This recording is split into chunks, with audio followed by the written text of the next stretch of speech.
ఇందులో వీళ్ళ జీవితాన్ని వీళ్ళు రాసుకుంటున్నారు. ఉమ్. మనం విధిరాత ఎవరు ఆపలేరంటారు, తప్పించలేరు. అది ఇప్పుడు ఇవాళ నువ్వు చేసే చేష్ట రేపు పొద్దున నీకు రివర్స్ అవుతుంది. ఉమ్. చంద్రబాబు నాయుడు గారు టూర్ వెళ్ళారు, ఉమ్. లేదా లోకేష్ టూర్ వెళ్ళారు. లోకేష్ పాదయాత్రలో 10 మందే ఉండాలి, 5గురే ఉండాలి, 10 వాహనాలే ఉండాలి, నడవడానికి వీలు లేదు, లేకపోతే బస్సు ఎక్కి తిరగాల, బండి ఎక్కి తిరగాల, రోడ్డు మీద వెళ్ళడానికి వీలు లేదు, ఆకాశంలో తిరగాలి అని ఏమైనా పెట్టారా? పెట్టలేదు. లేదు. చంద్రబాబు నాయుడు గారు బస్సు యాత్రలు చేశారు. ఉమ్.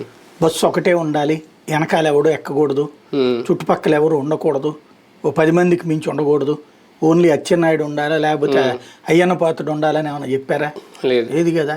ఆయన ఏ ఏరియాకి వెళ్తారో ఆ ఏరియాకి పర్మిషన్ ఇస్తారు. ఉమ్.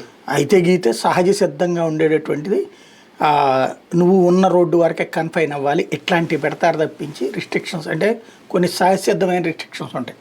భారీ శబ్దాలు వినిపించకూడదు, మందుగుండు సామాగ్రి పేల్చకూడదు, ఇట్లాంటివి సహజంగా ఉండే షరతులు అనమాట. అది ఎవరికైనా సరే, ఈవెన్ చావు పర్మిషన్లకు ఇచ్చినా అట్లాంటివి రాస్తారు అందులో. అది తప్పించి మరేమీ లేదు అక్కడ. ఉంటాయి సాధారణంగా. ఇప్పుడు పవన్ కళ్యాణ్ టూర్లు జరిగినాయి, దాంట్లో అంతే కదా. ఆయన అయితే ఏకంగా క్రేన్లు పెట్టి పెద్ద పెద్ద గజమాలు రోడ్ల మీద ఆపేసి ఎంత హడావుడి చేసి ఆపారా? పోని వారాహి ఆ వాహనం వేసుకెళ్ళిన లేదు. నువ్వు ఏదైనా ఇంతే తిరగాలి, ఇంతమందే ఉండాలని ఏమైనా ఉన్నదే? లేదు కదా. కానీ అదేమో విధ్వంస పాలన.